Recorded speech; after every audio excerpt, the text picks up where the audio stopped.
Hey guys, Jessica here, and I'm back with another Kindred Stamps design team video. For this one, I am going to be using the Polynesian Adventurers set, and I wanted to use a couple different masking techniques to create this card.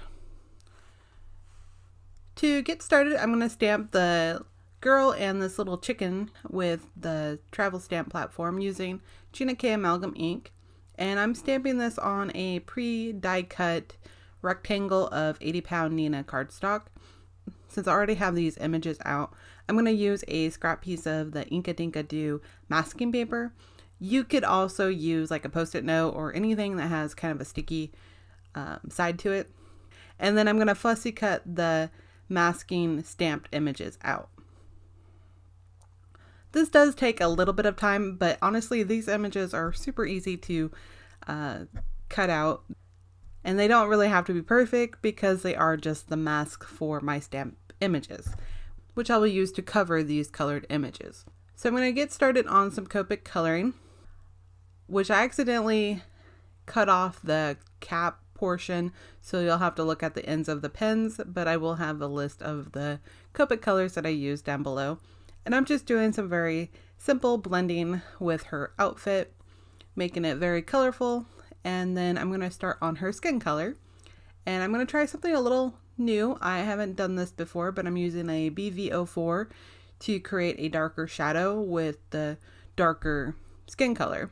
And this actually did work out pretty well. I've used the BV00 before for like a shadow for lighter skin tone, so I thought maybe the BV04 would work for the same for a darker complexion. And I actually do like the way that turned out.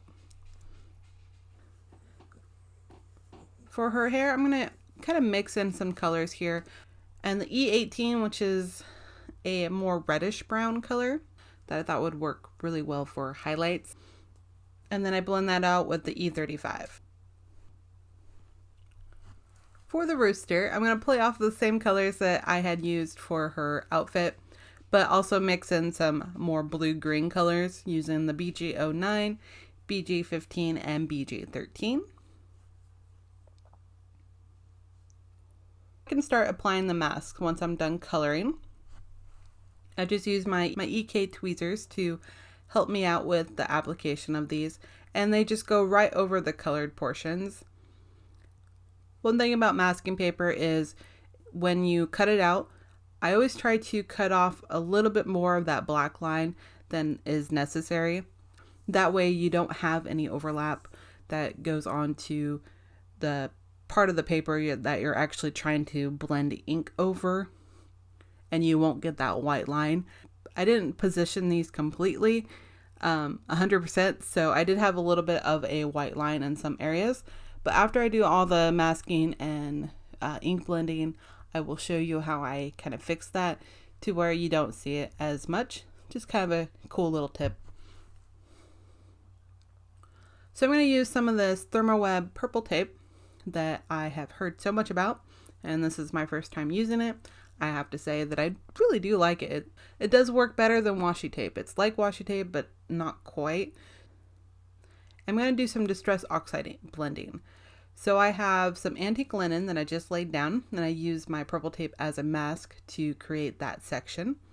And then I lifted that purple tape up. It did pull up a little bit of that Inka Dinka Do masking paper, but it still masked her feet area just fine. But just be a little bit careful when you are lifting off of something like that. It could potentially tear like it did with this one. So I did brush corduroy for my second brownish color at the bottom there. And then I'm going to use Salty Ocean. And what I'm doing is basically making a very simple background, just using some lines and inks. Lightest color represents like dry sand, and then you have the darker sand with that darker brown color.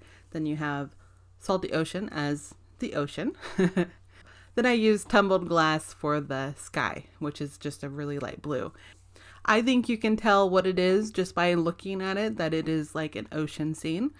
So, what do you think? So once I have the ink blending done, I can go ahead and lift up my masks. And you see just a few white spaces there right at her foot and more towards the top of her head. I'm going to use just a watercolor brush. This is the Royal Langnickel watercolor brush. Dip it into the ink and then just paint on the ink so that you don't see that white cardstock showing through. So now I'm going to move on. I did create this frame using some printed cork paper. This is like a pattern paper pack that I had found at Hobby Lobby a while back. And it has this really cool chevron purple pattern to it. I used a reverse rectangle scallop die and then I die cut a rectangle around it so I get this frame. I also used 2 of the sentiments that come in the Polynesian Adventurers set. You're so amazing and thank you. Makes a really great thank you card. And I used some black cardstock with white embossing powder to create those. And I just stuck them right there on the top right hand area.